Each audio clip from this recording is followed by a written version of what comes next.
To God on another In the Word moment. God bless you. Today we're going to get straight into the Word, and this is something that has frustrated me for a long time, and we're going to call this a marriage moment. There are so many voices that give advice and counsel and wisdom, air quote, on marriage today, and some good, but a lot of it not. And when we're talking about a biblical marriage, from a biblical standpoint, a lot of the opinions and suggestions and advice is just frankly unbiblical. So let's deal with the husbands a little bit today. And we're going to go to Ephesians chapter 5. And if you know, you know.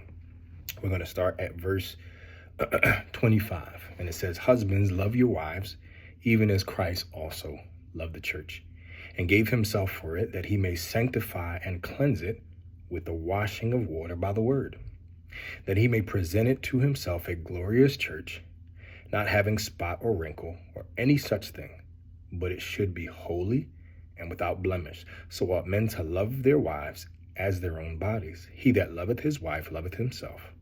For no man ever yet hated his own flesh, but nourisheth and cherisheth it, even as the Lord the church. For we are members of his body," talking about the Lord, "of his flesh and of his bones. For this cause shall a man leave his father and mother, and shall be joined unto his wife, and they shall be one flesh. This is a great mystery.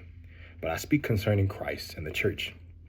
Nevertheless, let every one of you in particular so love his wife, even as himself, and the wife see that she reverence her husband." So let's dispel the first misconception about when Christ says, "Husbands, love your wife as Christ loved the church and laid down his life," right, "for it," meaning her. What does that mean? Because if you read the text, it actually gives you some context. It gives you the parameters or the examples of what that means. He says that he may sanctify and cleanse it with the washing of water by the word. That he may present it to himself a glorious church, not having spot or wrinkle or any such thing, but it should be holy and without blemish. So if we're talking about Christ and the church, and the representation is a man and wife, then this is how Christ loves the church. Christ loving the church isn't ambiguous. It isn't a blank check, and it is not cultural standards and expectations.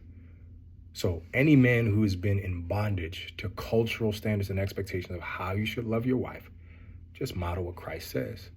You should be concerned with your wife's overall growth and development, step one. And then nourishing and treasuring your wife as you would yourself.